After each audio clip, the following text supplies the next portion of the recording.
Selamat pagi teman-teman. Pagi ini saya diundang oleh Paguyuban Laundry Malang Batu untuk memberikan atau sharing pengalaman saya, bagaimana saya bisa survive di usaha saya, atau tips untuk bisa membranding di media sosial. Jadi ini Paguyuban Laundry memang beda dengan usaha saya kan. Kalau saya kan bidangnya di dunia konsol atau dunia game, tapi saya diundang oleh Paguyuban Usaha Laundry. Jadi saya bukan membicarakan mengenai teknisnya usaha laundry karena saya bukan bidangnya di situ, tapi saya akan membicarakan atau men-sharing tentang pengalaman saya mengenai usaha itu, bagaimana bisa survive di zaman atau di era sekarang ini. Zaman sekarang ini kalau kita punya usaha tapi tidak punya media sosial, itu rasanya kurang sreg ya. Karena media sosial itu bisa menopang usaha kita. Saya punya media sosial, jadi di akun YouTube saat ini subscriber saya 405.000. Namanya sama, Ferry Pratondo. Instagram juga sama, Ferry Pratondo, followernya sekarang 90.000. Di TikTok itu sekarang followernya 80 ribuan. Di Facebook follower saya 16.000. Nah, sesuai dengan yang akan saya sampaikan, saya sharing pengalaman saya. Usaha saya sekarang, saya menekuni usaha saya ini selama 16 tahun. Jadi saya punya toko PS di Jalan Terusan Sulfat, kemudian punya usaha rental PS juga di Terusan Sulfat di samping toko, sama di apartemen Plaza Begawan. Karyawan saya saat ini ada 30 orang. Nah, sesuai temanya, bagaimana tips menaikkan branding. Namanya brand atau branding itu kan istilahnya nama, memberikan nama untuk produk atau jasa jasa usaha kita yang bisa berbeda dengan kompetitor yang lainnya. Kalau kita sudah punya brand, itu usaha apapun pasti enak. Pada intinya tujuannya nge-branding usaha, entah produk atau jasa, itu kan intinya supaya uang itu mencari kita, bukan kita yang mencari uang. Kalau brand sudah terbentuk, enak. Kita mau misalkan contohnya, kalau mau nyuci di Malang tuh di mana sih? Oh, di sini loh. Itu laundrynya udah terkenal, bersih, cepat, tempatnya nyaman, pelayannya ramah-ramah. Nah, itu. Jadi kalau usaha Bapak Ibu sudah diomongin orang, artinya usaha Bapak Ibu brandnya sudah terbentuk. Untuk masalah teknisnya saya nggak akan berbicara banyak, karena masalah laundry saya juga nggak paham. Saya malah harus belajar sama Pak Apik ya. Kayaknya menarik nih Pak ya, buka laundry. Boleh juga ini usaha laundry ya. Jadi sekarang akan saya bahas yaitu cara untuk brandingnya. Oh, Begawan.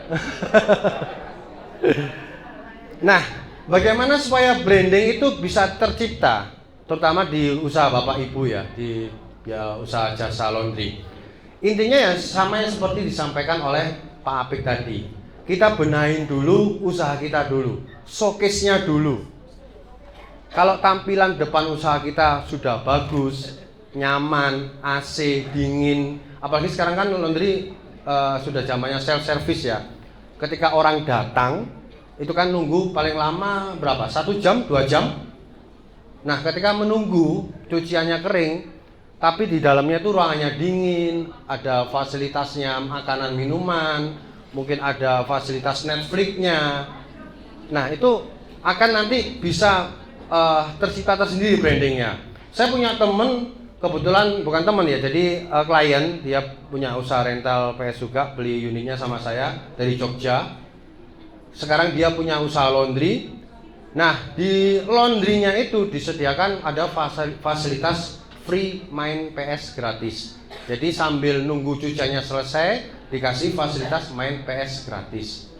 Nah, itu salah satu membentuk branding. Tapi pada intinya kalau kita mau membentuk branding jasa kita, utamakan dulu dari kepuasan kepada pelanggan, dari pelayanan, kebersihan, kecepatan, dan sebagainya. Itu Pak Ape sudah menjelaskan. Nah, kalau sudah terbentuk, sudah sesuai dengan SOP, sudah terbentuk untuk syarat-syaratnya tadi. Nah, sekarang mari kita mainkan di media sosial. Untuk kita menaikkan branding di media sosial, kalau saya wajib saya bermain atau mempunyai akun pertama TikTok, kedua Instagram, ketiga Facebook, keempat YouTube, dan yang terakhir kita juga mendaftarkan di Google Maps. Untuk media sosial itu 4, itu wajib menurut saya. Adakah di sini Bapak Ibu sudah mempunyai semuanya? Semua punya. Nah, kenapa TikTok? Ini TikTok saya kasih pertama. Sekarang pengguna TikTok itu di Indonesia penggunanya 120 juta lebih orang. Nomor 2 Instagram, kemudian Facebook, dan selanjutnya YouTube. Nah, TikTok ini media sosial receh tapi banyak disukai orang, dan semua orang di HP pasti punya TikTok. Dan kalau kita mengakses TikTok itu tanpa perlu bikin akun sudah bisa. Nah, ini bisa dimanfaatkan sebaik mungkin. Pelanggan online itu mempunyai 2 jalur kalau mencari kebutuhannya. Pertama, lewat Google pencarian. Yang kedua, lewat media sosial. Makanya kita harus bermain semuanya. Contoh, misalkan kalau saya mau mencuci baju saya, pasti saya pertama cari di Google, diketik laundry terdekat, laundry terbaik di Kota Malang. Makanya Bapak Ibu kalau punya usaha apapun wajib mendaftarkan di Google Map. Tuh. Baru kemudian biasanya merambah ke media sosial. Kita buka ke TikTok, laundry Malang di pencarian, kemudian ke Instagram atau ke Facebook atau mungkin ke YouTube.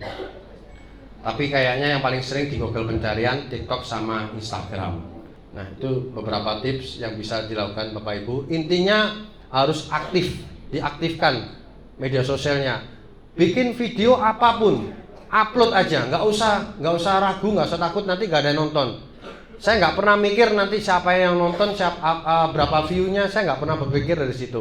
Pokoknya upload aja. Kemudian ada satu lagi yang kadang tidak ada sebagian orang banyak lakukan. Kita TikTok ada, Instagram ada, Facebook ada, YouTube ada.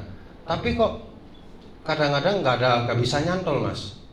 Yang penontonnya sedikit. Caranya bagaimana? Main iklan yang pertama.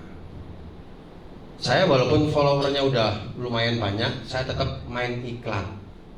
Terutama yang saya lakukan iklan di TikTok. Itu lebih mengena. Jadi video sudah saya upload. Saya biasa bikin video, mungkin Bapak Ibu nanti lihat di TikTok saya, Ferry Pratondo. Saya upload video tentang suasana rental PS saya nih. Saya bikin video. Cuma saya bikin video aja, udah gitu.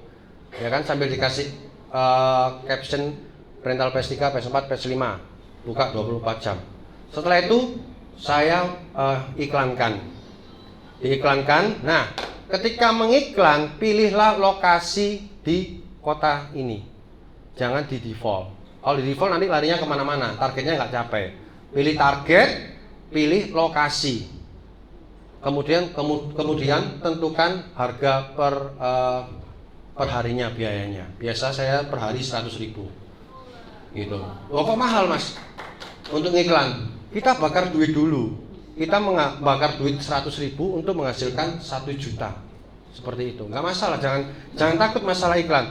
Saya punya budget untuk iklan di marketplace saya, di Shopee, Tokopedia, di media sosial per bulan 5-10 juta per bulan. Itu khusus biaya iklan. Supaya tetap stabil terus. Itu salah satu triknya. Kemudian yang kedua, menggandeng influencer lokal.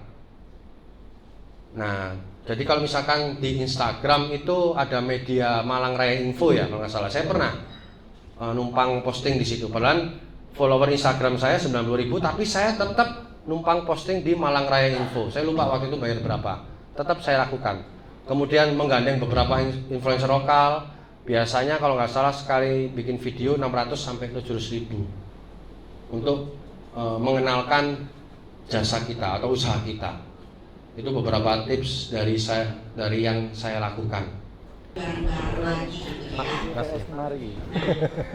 Setelah kita menunggu Boleh. Ibu untuk Sama, Pak. berfoto, selain jargonnya beda Bapak Ibu. Ada jargon LMD.